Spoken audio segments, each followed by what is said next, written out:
बार कोई दुष्ट व्यक्ति साधु का वेश बनाकर लोगों को अपने जाल में फंसाता और धतूरा आदि खिलाकर लूट लेता था। यह काम वह उनके शत्रुओं के कहने पर धन के लालच में करता था। धतूरा खाकर कोई व्यक्ति मर जाता तो कोई पागल हो जाता था। तेनालीराम को यह बात पता चली तो उन्हें बड़ा दुख हुआ। उन्होंने सोचा कि ऐसे व्यक्ति को दंड अवश्य ही मिलना चाहिए, मगर एकाएक ही कुछ नहीं किया जा सकता था, क्योंकि धतूरा खिलाने वाले व्यक्ति के खिलाफ कोई सबूत नहीं था। यही कारण था कि वह सरेआम सीना ताने सड़कों पर घूम रहा था।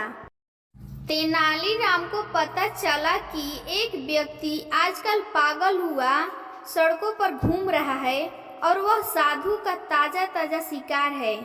एक दिन तेनालीराम की नजर धतूरा खिलाने वाले उस धूर्त पर पड़ी तो वे उसके पास पहुंचे और बातों में उलझाकर उस पागल के पास ले गए। फिर मौका पाकर उसका हाथ पागल के सिर पर दे मारा। उस पागल ने आओ देखा न ताओ उसके बाल पकड़कर उसका सिर एक पत्थर से टकराना शुरू कर दिया। पागल तो वह था ही। अपने जुनून में उसने उसे तभी छोड़ा जब उसके प्राण पेखुरु उड़ गए। मामला महाराज तक पहुंचा। उस दुष्ट के रिश्तेदारों ने तेनालीराम पर आरोप लगाया कि उसने जानबूझकर उस व्यक्ति को पागल से मरवा दिया। महाराज ने पागल को तो पागलखाने में भिजवा दिया, मगर क्रोध में तेनालीराम को यह सजा दी कि उसे हाथी के पांव से कुचलवा दिया जाए, क्योंकि इसने पागल का सहारा लेकर इस प्रकार एक व्यक्ति की हत्या की है। दो सिपाही उसी दिन शाम को तेनालीराम को जंगल में एक सुनसान स्थान पर ले गए और गर्दन तक उसे धरती में गाड़कर हाथी लेने चले गए। सिपाहियों को गए हुए भी कुछ ही समय हुआ था कि एक कुबड़ा धोबी वहां आ पहुंचा। क्यों भाई, क्या मजरा है? तुम इस तरह जमीन में क्यों गड़े हो? भाई, मैं भी कभी तुम्हारी तरह कुबड़ा था। पूरे 10 वर्षों तक मैं इस कष्ट से दुखी रहा। जो देखता वही मुझ पर हंसता और फलियां कसता था। यहाँ तक कि मेरी पत्नी भी मुझे अपमानित करती थी। आखिर एक दिन मुझे एक महात्मा मिले। उन्होंने मुझे बताया कि इस पवित्र स्थान पर गर्दन तक धरती में धंसकर बिना एक भी शब्द बोले आंखें बंद किए खड़े हो जाओगे तो तुम्हारा सारा कष्ट दूर हो जाएगा। मिट्टी खोदकर मुझे बाहर निकालकर जरा देखो तो सही, फकीर मेरा कुबड़ दूर हुआ या नहीं। यह सुनते ही धोबी जल्दी जल्दी उसके चारों ओर की मिट्टी हटाने लगा। कुछ देर बाद जब तेनालीराम बाहर आया तो धोबी ने देखा कि उसकी पीठ पर तो कुबड़ का नामो निशान भी नहीं है। वह बोला, मित्र, मैं भी वर्षों से कुबड़ के इस बोझ को अपनी पीठ पर लादे घूम रहा हूँ।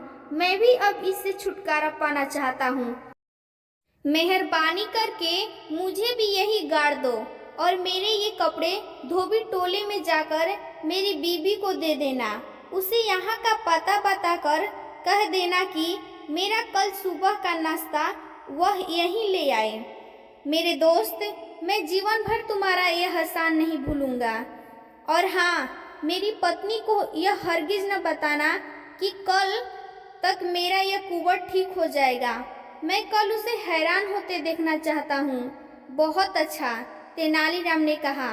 फिर उसे गर्दन तक धरती में गाड़ दिया और उसके कपड़ों की गठरी उठाकर धोबी टीले की ओर चलने को हुआ, लेकिन जाने से पहले वह उसे यह हिदायत देना नहीं भूला था। अब अपनी आंखें और मुंह बंद रखना मित्र, चाहे कुछ भी क्यों न हो जाए। यदि तुमने आंखें खोली या मुंह से कोई आवाज निकाली तो तुम्हारी सारी मेहनत बेकार चली जाएगी और तुम्हारा यह कुबड़ भी बढ़कर 2 गुना हो जाएगा। तुम चिंता मत करो मित्र, इस कुबड़ के कारण मैंने बड़े दुख उठाए हैं। इससे छुटकारा पाने के लिए मैं कुछ भी करने को तैयार हूँ। धोबी ने उसे आश्वासन दिया। इसके बाद तेनालीराम चलता बना। उधर राजा के सिपाही जब उस स्थान पर हाथी को लेकर पहुंचे तो वहां तेनालीराम के स्थान दर किसी अन्य को देखकर चौंके और उससे पूछा, ए तू कौन है? किसने तुझे इस गड्ढे में गाड़ा है?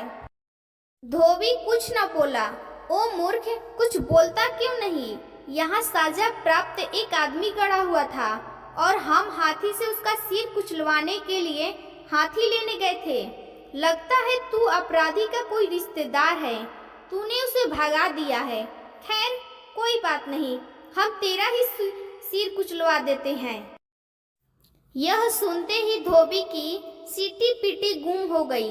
जल्दी से उसने आंखें खोली और बोला, नहीं नहीं दरोगा जी, ऐसा जुल्म न करना। मैं किसी अपराधी का रिश्तेदार नहीं बल्कि कुबड़ा धोबी हूँ। मैं तो अपना कुबड़ ठीक करने के लिए। इस प्रकार उसने पूरी बात बता दी।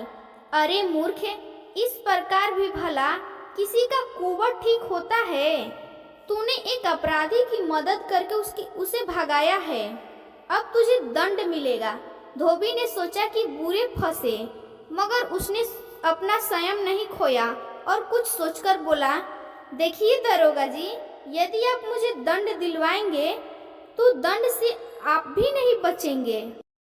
मृत्यु दंड पाए उस खतरनाक अपराधी को आपको अकेला नहीं छोड़ना चाहिए था। आपकी लापरवाही के कारण ही वो भाग निकला। जब महाराज को मैं ये बात समझा दूंगा तो दोषी मैं नहीं, आप माने जाएंगे। सिपाहियों को तुरंत यह बात समझ आ गई, मगर अब क्या करे, फिर भी तो क्या। तभी उन्हें एक वृद्ध अपनी ओर आता दिखाई दिया। क्या बात है दरोगा जी, किस उलझन में फंसे हैं?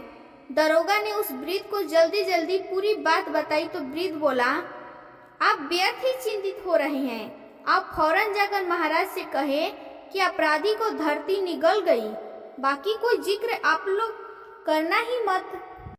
सिपाहियों की समझ में पूरी बात आ गई। वह वृद्ध और कोई नहीं तेनालीराम थे।